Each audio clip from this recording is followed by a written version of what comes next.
ದೇವರ ನಾಮಕ್ಕೆ ಸ್ತೋತ್ರವಾಗಲಿ. ಯೇಸು ಕ್ರಿಸ್ತನ ಹೆಸರಿನಲ್ಲಿ ನಿಮ್ಮೆಲ್ಲರನ್ನ ನಾನು ಸ್ವಾಗತಿಸ್ತೇನೆ. ಇವತ್ತಿನ ಒಂದು ಎಬಿನ್ಸನ್ ಭಾನುವಾರದ ಸೇವೆಗಾಗಿ ಈ ಒಂದು ವಾಕ್ಯ ಸಂದೇಶಕ್ಕಾಗಿ ನಿಮ್ಮೆಲ್ಲರನ್ನ ಸ್ವಾಗತಿಸ್ತೇನೆ. ದೇವರು ನಿಮ್ಮನ್ನ ಅತ್ಯಧಿಕವಾಗಿ ಆಶೀರ್ವಿಸುವಂತವನಾಗಿದ್ದಾನೆ. I am Dr. Ebenson, Director of Ebenson Ministries. ಈಗ ಸಂದೇಶ ಕೊಡುವಂತವರು ದೇವರ ಸೇವಕರಾದಂಥ ಎಬೆನ್ಸನ್ ಎಂಬುದಾಗಿ ಅವರು ದೇವರ ಸೇವೆಯನ್ನ ಮಾಡ್ತಾ ಇದ್ದಾರೆ. Today we deal with the parable of talents. ಇವತ್ತಿನ ಒಂದು ಸಂದೇಶ ತಲಾಂತುಗಳ ಬಗ್ಗೆ ಯೇಸು ಸ್ವಾಮಿ ಹೇಳಿದಂತ ಸಾಮ್ಯವನ್ನ ನಾವು ನೋಡ್ಕೊಳ್ಳಿಕ್ಕಿದ್ದೇವೆ.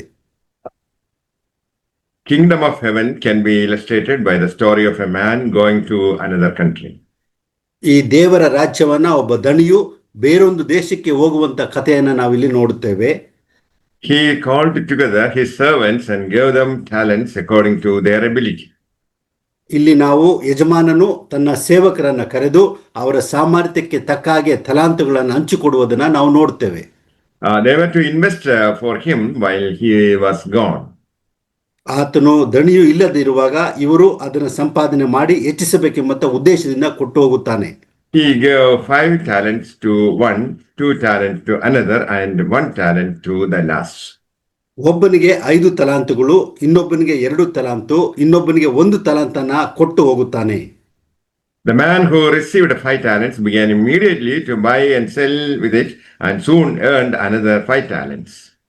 ಆತನು 5 ತಲಾಂತು ಸ್ವೀಕರಿಸಿದಂತವನು ಆತನು ಅದನ್ನ ವ್ಯಾಪಾರ ಮಾಡಿ ಇನ್ನೂ 5 ಆತನು ಸಂಪಾದಿಸುತ್ತಾನೆ. The man with 2 talents went right to work and earned another 2 talents. 2 ತಲಾಂತು ಹೊಂದಿದವನು ಸಹ ಹೋಗಿ ಕೆಲಸ ಮಾಡಿ ಇನ್ನೂ 2 ತಲಾಂತುಗಳನ್ನು ಆತನು ಹೆಚ್ಚಿಸುತ್ತಾನೆ. But the man who received 1 talent dug a hole in the ground and hid the money for safekeeping. ಆದರೆ 1 ತಲಾಂತು ಹೊಂದಿದವನು ಆ ಹಣವನ್ನು ತೆಗೆದುಕೊಂಡು ಹೋಗಿ ಭೂಮಿಯಲ್ಲಿ ಊತಿಟ್ಟು ಹಾಗೆ ಭದ್ರಪಡಿಸುತ್ತಾನೆ. After a long time, their master returned and called them to him to account for his money.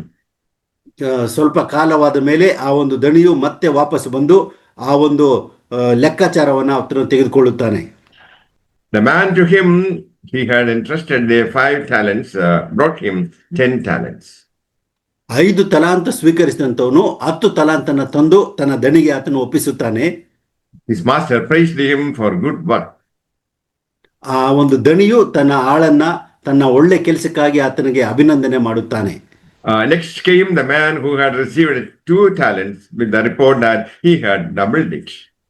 ಹಾಗೂ ಎರಡನೇ ಆಳು ಬರ್ತಾನೆ, ಆತನು ಕೂಡ 2 ತಲಾಂತನ 2 ಪಟ್ಟಾಗಿ ಮಾಡಿದ ಎಂಬುದಾಗಿ ಆತನು ಒಪ್ಪಿಸುತ್ತಾನೆ. The master told them that they had been faithful in handling this amount. ಈ ದಣಿಯು ಅವರನ್ನ ಪ್ರಶಂಸೆ ಮಾಡುತ್ತಾನೆ, ಅವರು ಕೊಟ್ಟಂತ ಹಣವನ್ನು ಅವರು ಸದುಪಯೋಗ ಮಾಡಿದ್ದಾರೆ ಎಂಬುದಾಗಿ ಹೇಳುತ್ತಾನೆ. He told them that he would give them more responsibilities. ಆತನು ಹೇಳುತ್ತಾನೆ ಇನ್ನೂ ಹೆಚ್ಚಿನ ಕೆಲಸವನ್ನ ಅವರಿಗೆ ಒಪ್ಪಿಸ್ತೇನೆ ಎಂಬುದಾಗಿ ಹೇಳುತ್ತಾನೆ. Then the man with the 1 talent came and said, Sir, I knew you were a hard man and I was afraid you would rob me of what I earned. So I hid your money in the earth and here it is. 1 ತಲಾಂತು ಸ್ವೀಕರಿಸಿದವನು ಹೇಳ್ತಾನೆ, ಸ್ವಾಮಿ ನೀನು ಕಠಿಣ ಮನುಷ್ಯನು, ನೀನು ಬಿತ್ತದಿರುವಲ್ಲಿ ಕೊಯ್ಯುವವನು, ನೀನು ತೂರದಿರುವಲ್ಲಿ ರಾಶಿ ಮಾಡಿಕೊಳ್ಳುವವನು ಎಂದು ತಿಳಿದು ಎದರಿಕೊಂಡು ನಿನ್ನ ತಲಾಂತನ್ನು ಭೂಮಿಯಲ್ಲಿ ಬಚ್ಚಿಟ್ಟೆನು ಅಂದನು. But the master rebuked wicked man, lazy slave. ಆದರೆ ದಣಿಯು ಆತನನ್ನ ಈ ರೀತಿಯಾಗಿ ಗದರಿಸುತ್ತಾನೆ, ಮೈಗಳ್ಳನಾದ ಕೆಟ್ಟ ಹಾಳು ನೀನು. From the man who is unfaithful, even what little responsibility he has shall be taken from him. ನಿನಗೆ ಕೊಟ್ಟಂತ ಜವಾಬ್ದಾರಿಯಲ್ಲಿ ನೀನು ಸರಿಯಾಗಿ ಉಪಯೋಗ ಮಾಡದೇ ಇರೋದರಿಂದ ನಿನಗೆ ಕೊಟ್ಟಂತದನ್ನ ಕೂಡ ನಾನು ವಾಪಸ್ ತೆಗೆದುಕೊಳ್ತೇನೆ. The wicked man was thrown into outer darkness. ಆತನು ಕೆಟ್ಟ ಮನುಷ್ಯನನು, ಆತನಿಂದ ಅದು ತೆಗೆಯಲ್ಪಡುತ್ತದೆ. All of us are responsible to use our talents with care and zeal. ನಮಗೆ ಕೊಟ್ಟಂತ ತಲಾಂತಗಳಿಗೆ ನಾವೆಲ್ಲರೂ ಜವಾಬ್ದಾರಿ ಉಪಯೋಗಿಸಬೇಕೆಂಬುದಾಗಿ ದೇವರು ಬಯಸುವಂತವನಾಗಿದ್ದಾನೆ. We are purchased by the blood of Jesus to be his servants. ನಮ್ಮನ್ನ ದೇವರು ತನ್ನ ಸ್ವರಕ್ತ ಚೆಲ್ಲಿ ಆತನು ತನ್ನ ಸೇವಕರಾಗಿ ಆತನು ಆರಿಸಿಕೊಂಡಿದ್ದಾನೆ. Before Christ going to heaven, Jesus gave instructions to his disciples. ಯೇಸು ಸ್ವಾಮಿ ಪರಲೋಕಕ್ಕೆ ಆರೋಹಣ ಆಗೋದಕ್ಕಿಂತ ಮೊದಲು ತನ್ನ ಶಿಷ್ಯರಿಗೆ ಈ ರೀತಿಯಾಗಿ ಆತನು ಬೋಧನೆ ಮಾಡುತ್ತಾನೆ. They had to be faithful with the gifts entrusted to them to accomplish Master's plan of expanding his kingdom. ಅವ್ರಿಗೆ ಕೊಟ್ಟಂತ ತಲಾಂತಗಳನ್ನ ತನ್ನ ರಾಜ್ಯದ ಅಭಿವೃದ್ಧಿಗಾಗಿ ಅವರು ವಿನಿಯೋಗ ಮಾಡಬೇಕೆಂಬುದಾಗಿ ಆತನು ಅಪ್ಪಣೆ ಕೊಡುತ್ತಾನೆ. Gospel according to Saint Matthew, chapter 25, verses 20 and 21. ನಮ್ಮ ಇವತ್ತಿನ ಧ್ಯಾನಕ್ಕಾಗಿ ನಾವು ಮತ್ತಾಯನ ಬರೆದ ಸುವಾರ್ತೆ 25ನೇ ಅಧ್ಯಾಯ 21 ಮತ್ತು 22 ಓದಿಕೊಳ್ಳೋಣ. And he who had received the 5 talents came and brought another 5 talents, saying, Master, you delivered to me 5 talents. Behold, I have gained another 5 talents. His master said to him, Well done, good and faithful slave. You were faithful over a few things.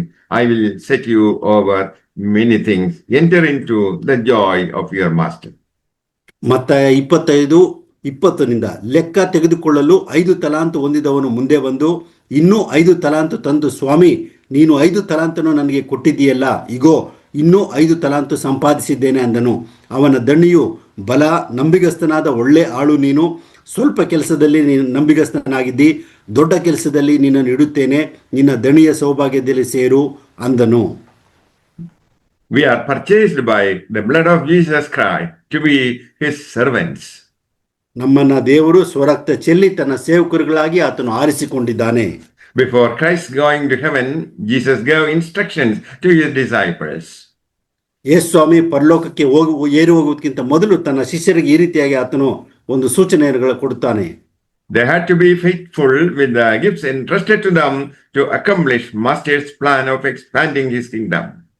ದೇವರ ರಾಜ್ಯವನ್ನು ವಿಸ್ತರಣೆ ಮಾಡುವಂಥದ್ರಲ್ಲಿ ದೇವರು ಕೊಟ್ಟಂತ ತಲಾಂತುಗಳನ್ನ ಸದುಪಯೋಗ ಮಾಡಿಕೊಳ್ಳಬೇಕೆಂಬುದಾಗಿ ದೇವರು ಆತನಿಗೆ ಹೇಳುತ್ತಾನೆ.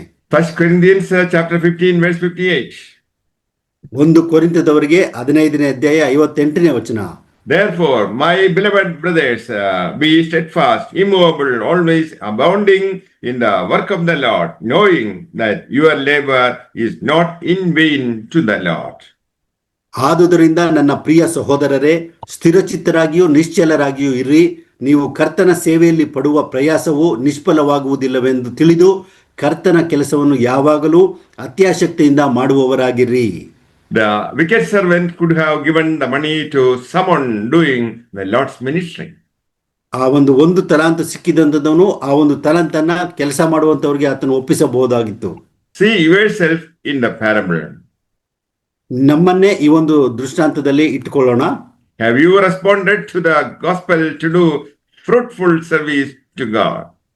ದೇವರು ವಹಿಸಿದಂತ ಸುವಾರ್ಥ ಸೇವೆಯನ್ನು ನಾವು ಫಲಭರಿತವಾಗಿ ಮಾಡುತ್ತಿದ್ದೇವಾ? One day the master returned to give account for what he entrusted you with. ಒಂದು ದಿನ ದಣಿಯು ಬಂದು ದೇವರು ನಮಗೆ ಕೊಟ್ಟಂತದ್ದನ್ನ ಆತನು ಲೆಕ್ಕ ಕೇಳುವವನಾಗಿದ್ದಾನೆ. You are required to impact the place where you are placed with the gospel. ನಾವು ಇರುವಂತ ಸ್ಥಳಗಳಲ್ಲಿ ನಾವು ದೇವರ ಸುವಾರ್ತೆಯೊಂದಿಗೆ ದೇವರ ಸಂದೇಶವನ್ನು ವಿಸ್ತರಿಸಬೇಕೆಂಬುದಾಗಿ ದೇವರು ಬಯಸುವವನಾಗಿದ್ದಾನೆ.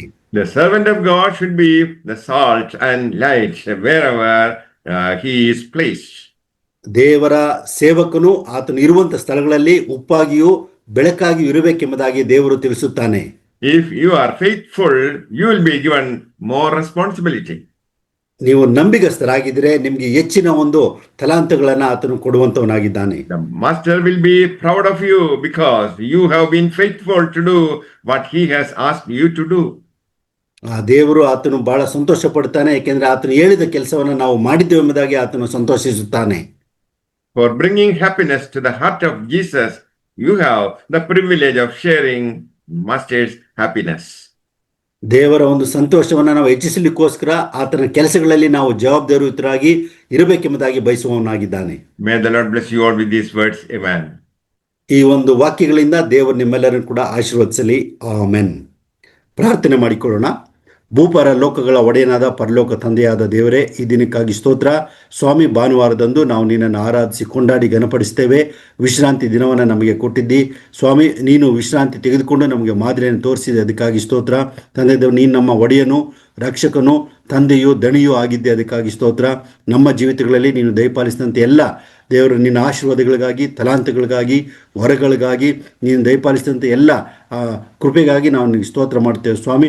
ಈ ಲೋಕದಲ್ಲಿ ನಾವು ಏನು ಹೊಂದ್ಕೊಂಡಿದ್ದೇವೋ ಅದನ್ನು ಸದುಪಯೋಗ ಮಾಡಿಕೊಂಡು ನಾವು ನಿನ್ನ ಲೆಕ್ಕ ಕೇಳುವಾಗ ಅದನ್ನು ಒಪ್ಪಿಸುವಂತೆ ನೀನು ಸಹಾಯಿಸು. ನಿನ್ನ ರಾಜ್ಯದ ವಿಸ್ತರಣೆಗಾಗಿ, ನಿನ್ನ ನಾಮ ಕೀರ್ತಿಗಾಗಿ, ಬಹುಜನರ ಒಂದು ಉನ್ನತಿಗಾಗಿ ನಮ್ಮ ಜೀವಿತಗಳನ್ನು ನಾವು ವಿನಿಯೋಗ ಮಾಡಿಕೊಂಡು ನಿನ್ನನ್ನು ಘನಪಡಿಸುವಂತೆ, ನಿನ್ನನ್ನು ಸಂತೋಷಿಸುವಂತೆ ನಿನ್ನನ್ನು ನಡೆಸಬೇಕಾಗಿ ಪ್ರಾರ್ಥಿಸ್ತೇವೆ. ಈ ವಾಕ್ಯವನ್ನು ಕೇಳ್ತಿರುವಂಥ ಪ್ರತಿಯೊಬ್ಬರ ಮೇಲೆ ಕೂಡ ನಿನ್ನ ಆಶೀರ್ವಾದವಿರಲಿ. ಕುಂದುಕೊರತೆಗಳು ನೀಗಿಸು, ಅಡೆತಡೆಗಳನ್ನು ತೆಗೆದುಹಾಕು, ನಿನ್ನ ಒಂದು ಕೃಪೆಯಿಂದ ತುಂಬಿಸು, ನಿನ್ನ ಆತ್ಮನಿಂದ ತುಂಬಿಸಿ ಅಭಿಷೇಕಿಸಿ ಸ್ವಾಮಿ. ನಿನ್ನ ಮಕ್ಕಳಾಗಿ ಬಾಳಿ ನಿನಗೆ ಮಹಿಮೆ ತರುವಂತೆ ಮಾತ್ರವಲ್ಲದೆ ಸ್ವಾಮಿ, ಇನ್ನೂ ನಾವು ಹೆಚ್ಚು ಹೊಂದಿಕೊಂಡು ನಾವು ನಿನ್ನನ್ನು ಘನಪಡಿಸುವಂಥ ಸಹಾಯ ಕೊಡು. ಇದ್ದವನಿಗೆ ಇನ್ನೂ ಕೊಡಲ್ಪಡುವುದು, ಇಲ್ಲದವನ ಕಡೆಯಿಂದ ಇದ್ದದ್ದು ತೆಗೆಯಲ್ಪಡುವುದೆಂಬ ನಿನ್ನ ವಾಕ್ಯದಲ್ಲಿ ನೋಡ್ತೇವೆ ಸ್ವಾಮಿ. ನಾವು ಇದ್ದಂಥದನ್ನು ಚೆನ್ನಾಗಿ ಬಳಸಿಕೊಂಡು ನಿನ್ನನ್ನು ಮಹಿಪಡಿಸುವಂಥ ನೀನು ಸಹಾಯಿಸು. ಎಬೆನ್ಸನ್ ಸೇವೆಯನ್ನು ಆಶೀರ್ವದಿಸು. ಇದ್ರ ಮುಖಾಂತರವಾಗಿ ಅನೇಕರಿಗೆ ಆಶೀರ್ವಾದ, ಅನೇಕರಿಗೆ ಬಿಡುಗಡೆ, ಅನೇಕರಿಗೆ ಶಾಂತಿ ಸಮಾಧಾನ ಹೊಂದಿಕೊಳ್ಳುವಂತೆ ನೀನು ಸಹಾಯಿಸಬೇಕಾಗಿ ಈ ಪ್ರಾರ್ಥನೆಯನ್ನು, ಸ್ತೋತ್ರ, ವಿಜ್ಞಾಪನೆಗಳನ್ನು ನಮ್ಮ ಪ್ರಭು ರಕ್ಷಕನೂ ಆದಂಥ ನಜರೇತಿನ ಯೇಸು ಕ್ರಿಸ್ತನ ಒಂದೇ ಹೆಸರಿನಲ್ಲಿ ಬೇಡಿಕೊಳ್ಳುತ್ತೇವೆ.